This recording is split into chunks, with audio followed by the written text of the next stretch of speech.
Llévame a donde vas.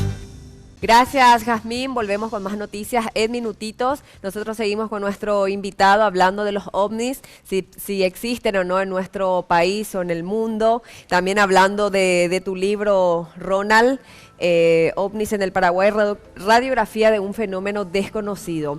Me gustaría saber cómo está vista tu profesión. ¿O es una profesión la ufología o lo ves más como un hobby? Ufología, perdón. Yo creo que ambas cosas. Sí. Es un hobby que se está destilando para profesión. Okay. Y muchos comienzan a arguir de que la ufología es una pseudociencia, una falsa ciencia.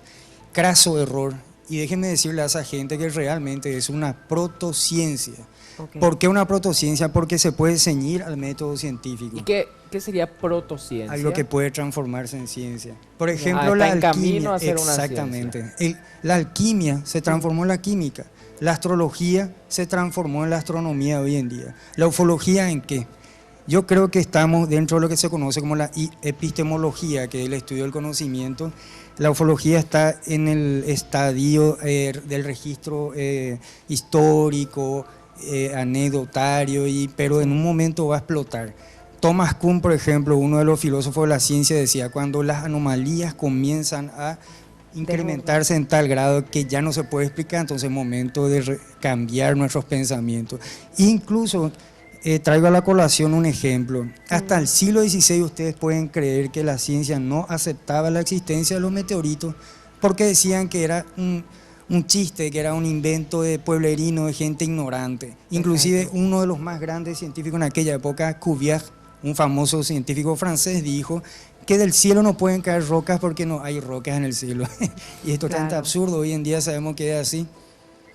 Y es así. Bueno, y a partir de ahí como que hay diferentes miradas. Claro, pero la tuya es, sí, una profesión. Para mí, sí, y no solamente para mí, para varios. Por ejemplo, en Francia ahora mismo, si ustedes van, existe la JPAN, que se dedica a investigar justamente ovnis dependiente de la CNS, que es esto, la NASA francesa. Ya. Y, por ejemplo, tenemos en Argentina la Comisión de Investigación del Fenómeno OVNI, dicho sea de paso, la que me prologó el libro, Andrea Pérez Simondini, trabaja para la Fuerza Aérea Argentina e investiga ovnis. Y también existe su par homólogo en Uruguay y en Chile también. Okay. Ronald, y en la experiencia local. Sí, eso queremos saber. ¿Dónde aparecieron aquí en Paraguay? ¿En qué zonas? Bien.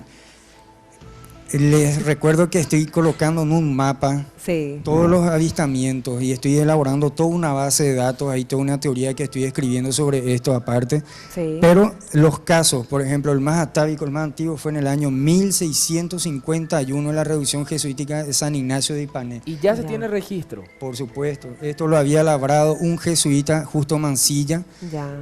En el que habían visto una esfera luminosa similar a la luna llena que comenzó a sobrevolar durante el pueblo, infundiendo temor y asombro. Luego, el 26 de noviembre de 1846, un brasilero, ya ellos estaban ya espiándonos en aquella época, en el año 18 años antes de la guerra de la Triple Alianza, navegando con un bergantín sobre el río Paraguayo, con 40 hombres más, vieron un cuerpo luminoso que se separó en tres.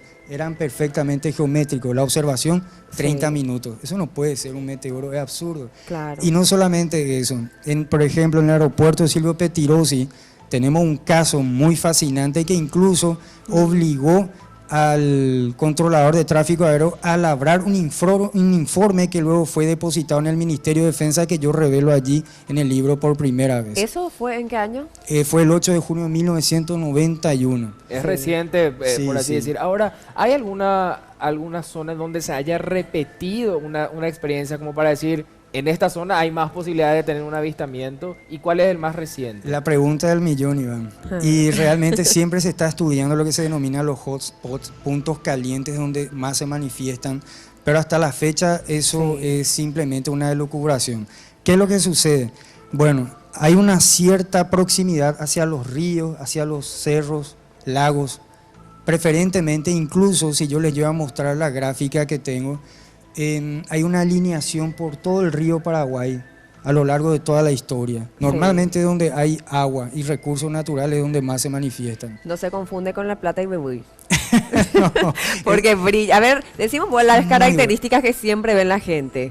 Decime, uno que brilla. Por supuesto. Después, Bueno, Es circular, normalmente, bueno, las Sí. formas son muy diversas. Ok. Algunos definen de forma elíptica, lo que más hay son esferas. Y en una minoría en formas de platillos, los famosos discos volantes. Dicho sea de Sí. paso, disco volante era un término de la década de los 40 y fue un militar piloto de la Segunda Guerra Mundial, Edward Ruppel, héroe de la Segunda Guerra Mundial, quien acuñó este término para un famoso proyecto de investigación dependiente de la Fuerza Aérea Norteamericana, que fue el proyecto Blue Book. Dicho Ya. sea de paso, encontré casos paraguayos en los archivos norteamericanos. ¿En Ellos ya se serio? interesaban. Sí, sí. Es el famoso platillo bueno. volador. Que alguno de repente si tiene alguna mamá que quiere corregirnos mucho, hemos visto el platillo volador también. bueno, pero hay vida fuera de nuestro planeta, vos, para ir cerrando con esto. Por supuesto ¿Deducís que sí. que? Yo Sí. creo que la prueba de que hay vida en otros mundos es nuestra existencia misma. Sí. Porque existe algo en la cosmología que se denomina el principio cosmológico. O Ya. sea, las mismas propiedades químicas y físicas que vemos se repiten y Genial. aparte también que uno de los más grandes, este físico, Eugen, decía que para que a partir de ese movimiento azaroso, el movimiento browniano de las moléculas, se organice el ADN es muy difícil. Es como un acto de fe creer eso. Y encontramos nosotros, justamente en pasillo estábamos conversando, ¿verdad? Sí. Nosotros somos polvo de estrellas. El carbono, el nitrógeno, el fósforo que nosotros compone nuestro cuerpo, eso ¿saben ustedes de dónde aparecen? De las estrellas. Las estrellas son unos gigantescos calderos químicos. Y ya que Perfecto, tocaste el tema de la fe, Ronald. un comentario final me Sí. gustaría hacer, porque incluso la iglesia se ha manifestado sobre este tema, y de hecho la iglesia tiene uno de los mayores observatorios astronómicos del mundo, y no descarta la posibilidad de que exista vida extraterrestre. Incluso ha dicho la iglesia de que si esto se confirmara, no afectaría a la propia fe que se tiene en la iglesia. Así que es un dato no menor también para la gente que entra en un conflicto Por de fe. supuesto que sí. ¿Por qué va a Exacto. entrar en conflicto? Por ejemplo, Bruno Giordano, un famoso monje que luego fue quemado en la Inquisición, él tuvo un sueño. Él se vio a sí mismo en un desdoblamiento astral y pudo observar la Tierra y otros mundos y mundos interminables que estaban habitados. En aquella época era una herejía eso, porque nada de eso figuraba en el Génesis.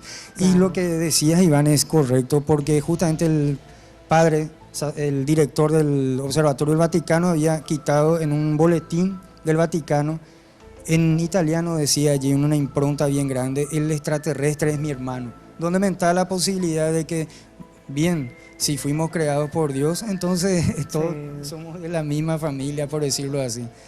No entra en conflicto. Bueno, perfecto, Ronald. La verdad que un placer tenerte aquí en nuestro programa, conocer mucho más de tu trabajo y bueno, ¿cómo hacemos para leer y encontrar tu libro? Bien, eso lo pueden encontrar en todas las sucursales de lector, también Libros para Todos y en las más grandes librerías. También me pueden buscar en el Facebook, contactar conmigo y autografiado les puedo dar incluso. Me Excelente. encanta. ¿Vas por el segundo tomo o vas por otro lineamiento? Prosigo la investigación y les comento que Sí. ya el libro tiene una repercusión internacional. Qué genial. Sí, ya se han vendido copias en Suecia, en España, Te está haciendo ganar. en México. Y no, realmente no. pero Pero ese es el yo camino, quería que ese me es- digas sí, Daisy. Y aparte, es tu primer libro. por ¿o no? supuesto.